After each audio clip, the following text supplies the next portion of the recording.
और अब एक बड़ी खबर, जर्मनी कर रहा है बड़ी जंग की तैयारी। 1 लाख सैनिकों की भर्ती करेगा जर्मनी। रूस से युद्ध की आशंका में जंगी तैयारी चल रही है। जर्मनी में सबके लिए सैन्य सेवा अनिवार्य कर दी गई है।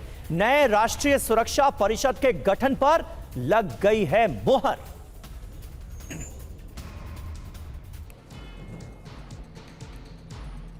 तो देखिए, रूस से टेंशन के चलते अब जर्मनी में कितनी बड़ी तैयारी की जा रही है। सैनिक क्षमता पर नजर आपके सामने। यूरोप की सबसे बड़ी सेना बनाने का लक्ष्य रखा है जर्मनी ने। नए राष्ट्रीय सुरक्षा परिषद के गठन को मंजूरी दे दी गई है। 18 साल के युवाओं की सैन्य सेवा अनिवार्य कर दी गई है।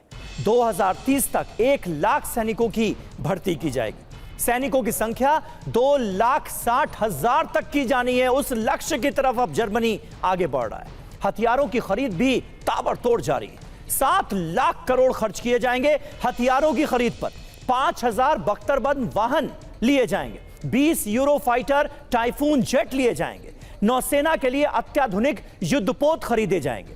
हमले का खतरा किससे है? जर्मनी का रूस से सीधा टकराव है। पुतिन के निशाने पर जर्मनी भी है। रूस ने जर्मनी को दी है धमकी। और अब आप देखिए कि किस तरह से जर्मनी संभावित रूसी हमले के लिए खुद को तैयार करता हुआ नजर आ रहा है। मनीष झा हमारे सहयोगी इस वक्त हमारे साथ स्टूडियो में मौजूद हैं। मनीष, एक सवाल आपसे, जर्मनी ज्यादा से ज्यादा हथियार इकट्ठा करने की होड़ में पड़ता हुआ नजर आ रहा है। खतरा वही जो ज़ेलेंस्की ने दिखाया है कि जितना खतरा मुझे है उतना यूरोपीय देशों को भी है। क्या वाकई ये जो थ्रेट है ये रियल है, या फिर लगातार ये बताने की कोशिश में सफल होते हुए ज़ेलेंस्की नजर आ रहे हैं कि रूस से तुम्हें खतरा है तो तुम भी तैयार हो जाओ?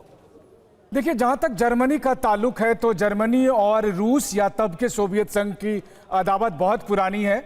जर्मनी के साथ युद्ध में रूस और यूक्रेन या उस समय के सोवियत संघ ने अपने 2,70,00,000 लोगों को खोया है। तो रूस में शायद ही कोई परिवार होगा जिसने उस युद्ध में, जर्मनी के खिलाफ युद्ध में, अपने किसी व्यक्ति को नहीं खोया है, इंक्लूडिंग रूस के राष्ट्रपति व्लादिमीर पुतिन। तो ऐसी स्थिति में आप समझ सकते हैं कि रूस और जर्मनी के बीच का रिश्ता क्या है।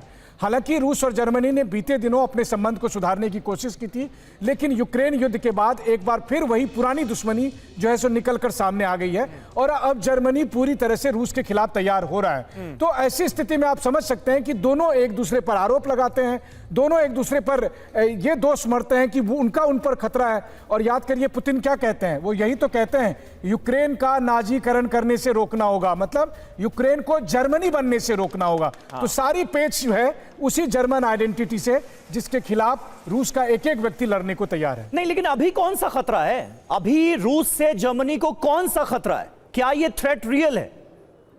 देखिए, दरअसल रूस का कहना यह है कि यूरोप के ज्यादातर मुल्क, यानी कि जर्मनी और दूसरे मुल्क भी रूसोफोबिया के शिकार हैं। यानी कि रूस आएगा, रूस हम पर कब्जा जमा लेगा, यानी कि जो काम कभी हिटलर ने किया था वो पुतिन को होगा और इस जमाने का हिटलर जो है वो पुतिन है।